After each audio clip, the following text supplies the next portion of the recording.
Well, let's get more now on the humanitarian crisis unfolding in Papua New Guinea after Friday's devastating landslide. We're joined now by Care International's Country Director in PNG, Justine McMahon. Good morning, Justine. Can you bring us up to speed as what is the latest in Enga? The scale of the damage, I imagine, is being revealed 36 hours on. Yeah, thank you. Good morning. The scale of the disaster is actually quite significant. The authorities were very quick to conduct an initial assessment on Friday.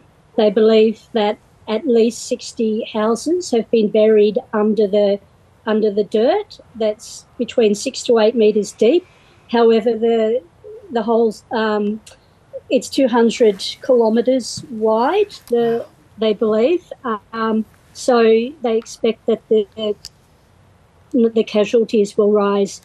We know that a number of the medical facilities have been also destroyed, which will further hamper the relief for people.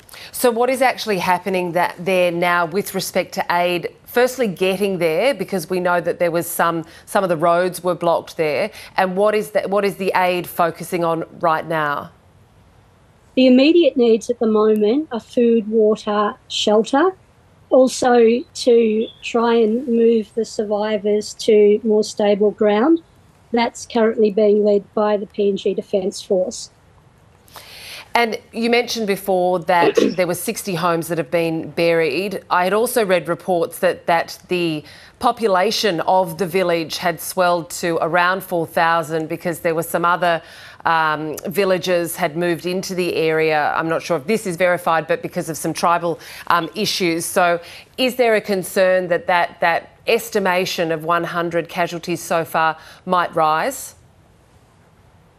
The authorities do anticipate that the number of casualties will rise. The figures were based on the last count several years ago, and you're correct that because of tribal fights, other displaced people had moved into the area. So they do expect that the population is much bigger than the official figures indicate. Justine, are you requiring aid from Australia? Australia is the closest neighbour to Papua New Guinea. I know that Care International does, a huge amount of the work there. How much can the aid agencies help to sort this out? How much more do you need externally?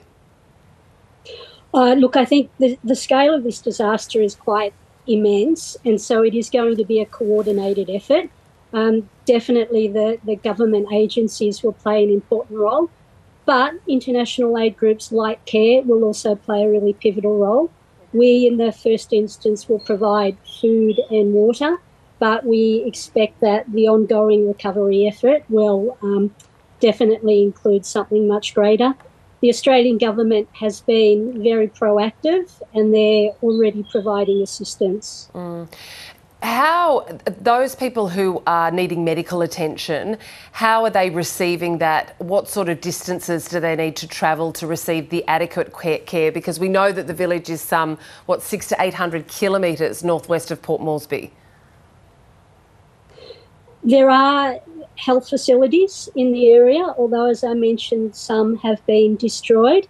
The Enga provincial government are also sending additional health workers into the area.